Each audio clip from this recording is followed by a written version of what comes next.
All right, well, I've just been asked about all the processes I have to employ, and I do most of the work on my own at home in my studio, but um, I do bronze casting, which is very difficult and very complicated. So I choose to support local industry.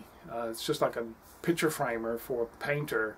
If you have industry there that can do some of the finishing at the end before it's presented to the public, it's important to keep those businesses going. So in a sculptor's world, you can make the waxes, you can make the originals, you can make the molds, you can finish the waxes, and then if you have someone to present a foundry to do the casting, then you can get a rough casting back. You can do all the metal finishing, the patinas, and everything else.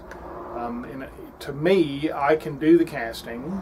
I have a foundry that QE2 gave me seed money to make, but it's just too much to do for one person. And I feel that supporting the local industries, the foundries, is extremely important because you'll need them to do bigger projects, to work as a team. People that for outdoor proposals, they often want a team to present ideas. So that's why I choose to keep giving my work to foundries. I'm obviously an old school, well-trained person who likes making things, and using my hands is important to me. That's one of the main reasons I continue to work. I like making things, and I worry about the future because we're losing all the skills. And in art schools, the trend, some people are very proud of the fact that they do no work at all. They have the idea, and then they find people to do the work for them. But there's also, from my point of view, a large danger in losing these technologies and skills. And art schools are averse to teach people these things because of the safety issues. I taught for a few years at MIT, and the safety police were very vigilant, kept me from really getting anything done. So I think it's important for the human to work with their hands. At the end of the day, you have a particularly good feeling, a job well done. And if you just work on the computer, I do not get that feeling.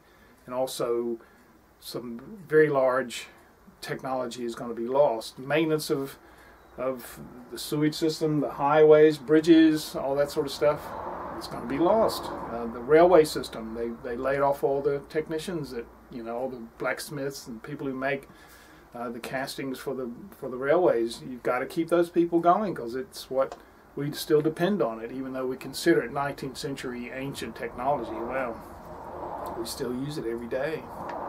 So art schools are making a mistake. It's a visual medium. You want to look at something.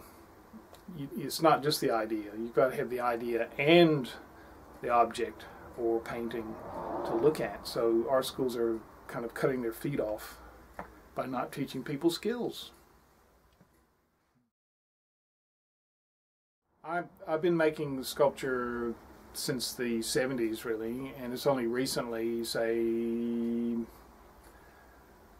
even 2010 was my first successful exhibition. So I sold enough to have some profit.